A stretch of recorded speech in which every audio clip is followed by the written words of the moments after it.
Hey, so what is going on, everyone? It is me, Mr. Mario, and this has been around for a while, but I wanted to do a video on it now because I actually got it working properly. I was going to do a video on it earlier, but then the 3.0 PS4 update ended up breaking it, but now it's all updated. So I'm going to be showing you all, if you have an Android device, how you would be able to remote into your PlayStation 4 and play your PS4 games wherever you have an internet connection, whether it be Wi-Fi or if you're on a phone, if you have mobile internet, mobile data of any kind. Now, depending on your connection, everything, it will differ with, how well it runs, but the point is you should still be able to do it. So you're gonna need a few things here. First off, you will need an Android phone running at least version 4.2 of the operating system. You could run something with 4.0 or higher, that's what it's slated as. However, it is recommended you have a device on 4.2 or above.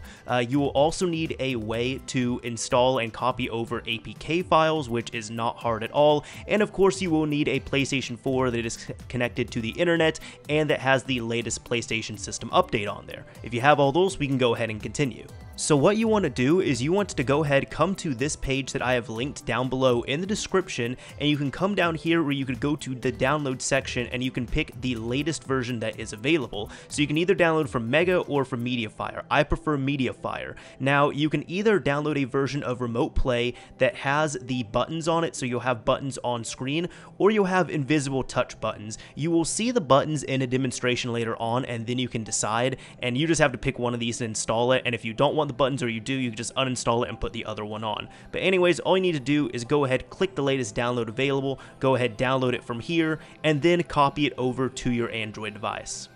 Now the next step, you'll need to go over to your PS4, go over to settings, and then go down to your remote play connection settings, and down there you're going to have to enable remote play if it has not already been enabled. You're also going to see an option called add device. You might need to add your device if you haven't done it before. I don't need to do it this time, but you might have to. So if it asks for a device code, go to your add device option and then enter the code that is right there, not on mine, but on your PS4 on your application here next. Now go ahead on your device, go to your settings, go to security, and then allow unknown sources to be installed. Now what you want to do is use a file explorer of your choosing to open up the APK file and let it install. After it installs, go ahead, open it up to your application. If you want to, you can set up a DualShock 4 controller to work on here using an OTG cable, but we're not going to do that for now.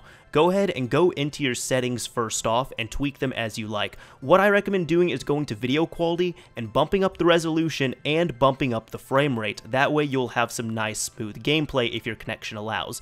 Next up, you also need to sign in right here. Now because I've already signed in on this device multiple times, I don't need to enter my credentials, but it let me sign in automatically there.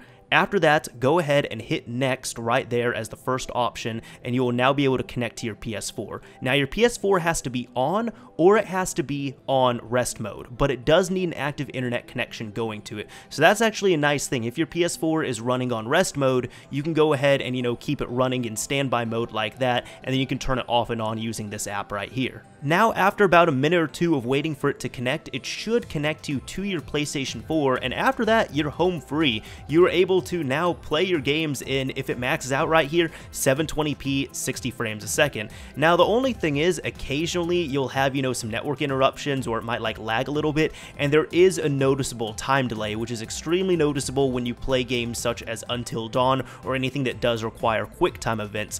But even though you can't see it to the full extent here because I was recording this in 30 frames a second, this is, as I said, my PlayStation 4 running at 720p 60 frames a second. Some people might complain, oh, it's only capped at 720p. Honestly, my phone is 6 inches, which is huge for a phone, but I don't notice. It looks pristine on my phone. I think it looks great. As I said, the only issue that you'll run into is, just any type of QuickTime events where you do have a delay or anything like that. But aside from that, it works out very well, and I am extremely impressed with this application. Now, the only thing is, as you can see, the buttons on there, like the buttons on screen, are very noticeable. You can change the transparency a little bit if you want to, but they're quite big, so you might want to decide if you want to have the button version of this or not. And also, I myself, I am horrible at playing phone games. And by that, I mean, like, I need buttons when I play games. I need keys or something. I can't do touchscreens when I play games, so I'm not a big mobile gamer by that means. So what you can do, if you're like me and you want to use a controller, you can either purchase a OTG cable, which will allow you to go from male to female on your phone or your device or whatever it is, and then you can hook up a DualShock 4 wired to your device, or if your device is rooted, you can actually use the Bluetooth capabilities on there to sync up a controller to it and then use it on here. However, as I said, you do need a rooted device for it to be wireless. But aside from that, you could either do it directly on screen right here if you're out and about, or you can use a wired controller with ease. Aside from that, you know, even installing this APK does not require root or anything like that, so you're good to go on there. Anyways, this is Mr. Mario signing off. Thank you all for watching, everyone, and a friendly reminder to anybody who's using this over their mobile network, be careful because you might be eating up your data on here. Anyways, signing off for real this time. Hope this helped you out. Later, everyone.